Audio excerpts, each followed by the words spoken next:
un acto que nadie comprendió. Algunas historias sagradas no buscan darnos respuestas, sino despertar nuestras preguntas más profundas. Son relatos que no se ajustan fácilmente a nuestra lógica moderna, ni a nuestra idea de lo que debería ser justo. Esta es una de esas historias. La historia de un hombre llamado Uzá, un servidor fiel, un guardián de lo sagrado, y sin embargo, protagonista de uno de los episodios más desconcertantes de toda la Escritura. Todo ocurrió durante un día festivo. El rey David había decidido trasladar el arca del pacto a Jerusalén. Aquel objeto no era simplemente una reliquia. Para el pueblo de Israel representaba la misma presencia divina habitando entre ellos. Una caja sagrada construida en los días de Moisés, revestida de oro y guardada con una reverencia casi sobrehumana. El viaje comenzó con música, danzas y vítores. Se respiraba alegría. El arca era transportada en un carro nuevo, y dos hombres, Uzá y Ahió, caminaban junto a ella como encargados de su cuidado. Pero en medio del trayecto, algo inesperado sucedió. Los bueyes que tiraban del carro tropezaron y el arca se inclinó peligrosamente. En ese momento, Uzá reaccionó de forma inmediata. Extendió la mano para sostenerla, para protegerla. Fue un gesto instintivo, un acto que, desde la mirada humana, parecía noble y comprensible. Y sin embargo, lo que siguió fue una consecuencia difícil de entender. El relato bíblico dice que el Señor actuó con firmeza debido a esa acción, y que Uzá perdió la vida allí mismo, junto al arca. David se sintió impactado. El pueblo enmudeció. La fiesta se detuvo. ¿Qué había ocurrido exactamente? ¿Por qué una acción que parecía tan bien intencionada no fue aceptada? ¿Qué clase de enseñanza se escondía detrás de aquel episodio tan enigmático? Desde ese día, el lugar fue llamado Perez Uzá, que significa la ruptura ocurrida por causa de Uzá, y quedó como una herida abierta en la conciencia colectiva de Israel, como una historia que sigue haciéndonos preguntas, siglos después. ¿Existe un bien que no debe hacerse si va en contra del mandato divino? ¿Es más importante la obediencia que la intención? ¿Qué ocurre cuando nuestras buenas intenciones cruzan una línea invisible que no comprendemos? Después del suceso, el ambiente cambió. Lo que era fiesta se transformó en temor reverente. Nadie sabía cómo interpretar lo ocurrido. David, el hombre según el corazón de Dios, quedó desconcertado. La Escritura dice que se entristeció profundamente y, por primera vez, temió al arca del pacto. No entendía por qué aquel objeto sagrado, que representaba la presencia divina, había sido el escenario de una tragedia tan repentina.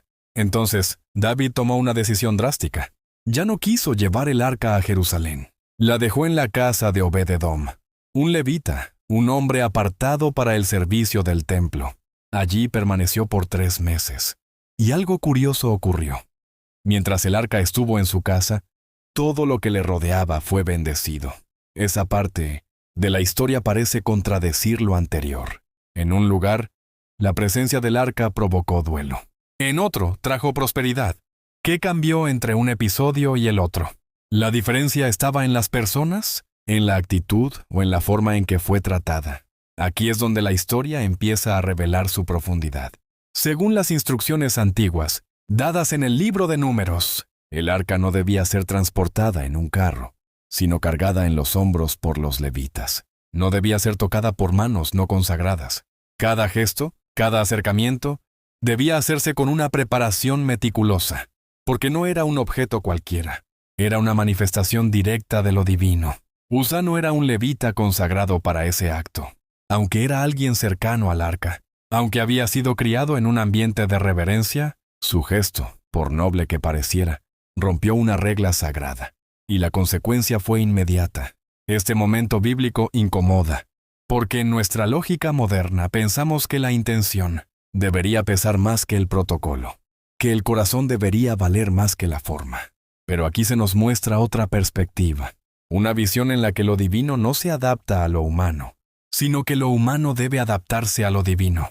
Y eso, para nuestra era de opiniones, interpretaciones y flexibilidad, resulta difícil de aceptar. La historia de Uzá no es una condena al intento de ayudar. Es un recordatorio de que no todo lo sagrado puede ser manipulado desde la lógica humana, que incluso lo bien intencionado puede estar fuera de lugar cuando no se entiende el misterio que envuelve lo eterno, cuando el corazón se adelanta a la voluntad de Dios. Muchos tropiezan con esta historia porque revela algo que no queremos: aceptar que nuestras intenciones, por más nobles que parezcan, no siempre están alineadas con la voluntad de Dios. Vivimos en un tiempo donde lo emocional se ha convertido en criterio de verdad. Si sentimos que algo es bueno, asumimos que Dios lo aprueba. Si nos parece justo, creemos que lo divino debe apoyarlo. Pero la Escritura constantemente desafía esa perspectiva. Usa no fue un hombre malvado. No fue un enemigo de Dios. No fue un burlador del pacto. Fue alguien cercano, alguien que estaba allí para servir, para acompañar el traslado del objeto más sagrado de su tiempo. Y sin embargo, su mano tocó lo intocable. No por desprecio, sino por impulso.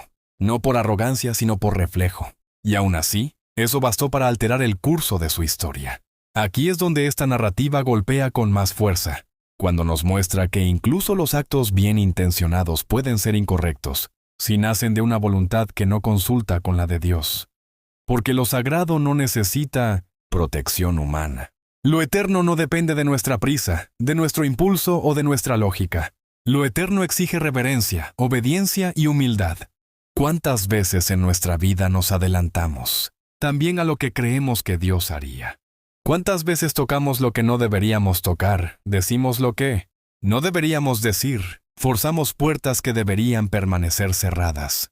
Nos justificamos diciendo que lo hicimos por amor, por cuidado, por protección, pero en lo profundo, actuamos porque no confiamos en que Dios mismo sostendría el arca, porque no creemos que Él es capaz de mantener en pie lo que nosotros no alcanzamos a comprender. Esta historia no se trata de un Dios cruel que castiga la buena voluntad. Se trata de un Dios que establece límites, de un Dios que marca fronteras invisibles entre lo humano y lo divino, y que nos recuerda que incluso el amor debe ser guiado por obediencia. No basta con querer hacer el bien si ese bien no respeta el orden de lo sagrado.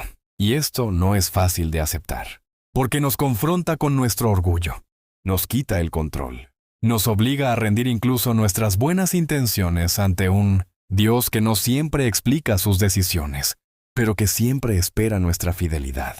David lo entendió. Nosotros aún luchamos con eso. El orgullo que se disfraza de amor. Hay un tipo de orgullo que no se nota a simple vista. No es el orgullo del que se jacta. No es el del que se eleva por encima de los demás con palabras altivas. Es un orgullo más silencioso, más sutil, más difícil de detectar. Es el orgullo que se disfraza de amor. El que dice, yo lo haré, porque no cree que Dios pueda hacerlo sin su ayuda. El que se lanza a actuar sin orar. El que toma el control, convencido de que sus intenciones son suficientes para justificar sus actos. Eso fue lo que ocurrió en el corazón de Uzá. No fue un acto de rebelión, fue un acto de impulso. Pero fue un impulso nacido del pensamiento, inconsciente de que él podía intervenir donde Dios había dicho, no toques, no cruces esa línea. No pongas tu mano sobre lo que es mío. ¿Cuántas veces nosotros también lo hacemos? En nuestras relaciones, en nuestros planes, en nuestras decisiones. Tantas veces tratamos de cargar con lo que Dios nunca nos pidió que cargáramos. Tocamos el arca en nuestras familias, queriendo resolverlo todo. Tocamos el arca en nuestras iglesias, en nuestros trabajos, en nuestras emociones. Y luego nos preguntamos por qué algo se rompe, por qué algo no funciona, por qué lo que parecía correcto termina saliendo mal. La historia de Uzá nos enseña que la obediencia no se trata solo de cumplir reglas. Se trata de reconocer que no somos Dios, que hay límites que no podemos traspasar, que hay misterios que no se resuelven con lógica, sino con reverencia, que hay momentos donde el silencio es más sabio que la acción. David entendió esto después del dolor, después de ver cómo una intención mal dirigida puede desencadenar consecuencias irreparables. Y es que muchas veces la sabiduría no llega con la victoria, sino con la pérdida, no con los triunfos, sino con las heridas que nos obligan a mirar hacia arriba y decir, Señor, no entiendo, pero confío. Señor, no comprendo, pero me someto. Esa es la rendición que transforma. La rendición que no nace del miedo, sino del respeto, de la conciencia de que lo divino no puede ser tratado como algo cotidiano. de que hay una línea entre lo santo y lo común. Y cuando la cruzamos, incluso sin querer, tocamos una dimensión que no nos pertenece.